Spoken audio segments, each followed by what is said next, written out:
Here's how I cut up this big tree with nothing but this electric chainsaw and an axe. Well, and a tractor.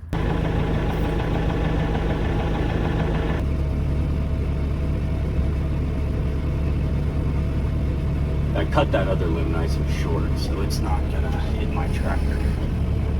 Let's pull it up a little bit. Hang on. Yes. Yes. Yes.